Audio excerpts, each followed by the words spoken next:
In today's video, we're going to cover how to write an expression for the nth term of an arithmetic sequence.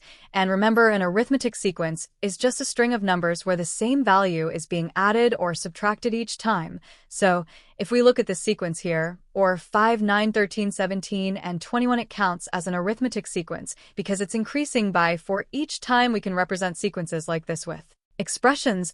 And in this case, the expression would be 4n plus 1, and the main benefit of doing this is that these expressions allow us to find any term in the sequence. If you're not sure what I mean by the word term, each of the numbers in the sequence is known as a term. So 5 is the first term, 9 is the second term, 13 is the third term, and so on. Another way to represent the terms is using the letter n. So for the first term, n equals 1, for the second term, n equals 2, and so on. So if we were asked to find the third term in the sequence, we're looking for the term where n equals 3, so all we have to do to find that is plug the number 3 into our expression. So we do 4 times 3 because n is 3 plus 1, which gives us 12 plus 1, or 13. So we know that the third term is 13. Now, obviously, for the third term, we could have just looked at our sequence and seen that it's 13, but for bigger terms like, say, the 50th term, we can't just look at our sequence, and it would take us ages to keep on adding 4 until we get to the 50th term. So instead, because we know that n will be 50, we can plug 50 into the expression to get 4 times 50 plus 1, which is 200 plus 1. So the 50th term is 201. Now, the slightly trickier part is finding the expression, how to figure out the expression for a sequence in the first place. For this, though, we can use a neat trick. First, we need to find the common difference of our sequence, which is the number that's being added each time.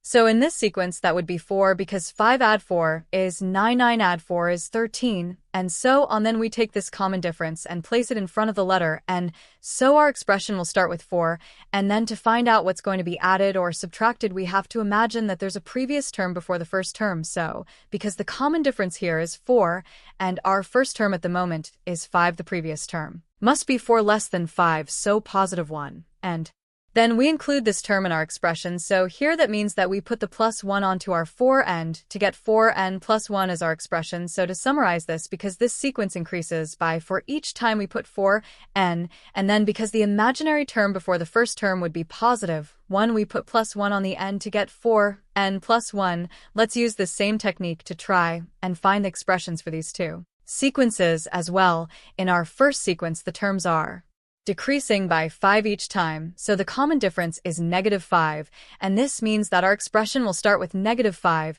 and then to find the imaginary first term, we need to do the opposite and add 5 to the 26, which will give us 31. So we add 31 to our expression to get -5n plus 31, or if you wanted to, you could write it as 31 minus 5, and it's completely up to you which way around you want to write it, but we do normally put the n term first. For this next one, the common difference is positive 1.5 because it's increasing by 1.5 each time. So we start our expression with 1.5, and then if we go back by 1 term and subtract 1.5 from the 1, we get -0.5. So we have to subtract 0.5 from our 1.5n to give us the expression 1.5n minus 0.5. Now, just before we finish, a good trick to double check if your expression is correct or not is to try it for one of the terms that you already know. For example, we could try using 1.5 and minus 0.5 to find the fifth term in our sequence, which we know should be 7. So we do 1.5 times 5 because remember n is 5 for the fifth term, and then take away the 0.5. So 7.5 minus 0.5, which indeed does give us 7.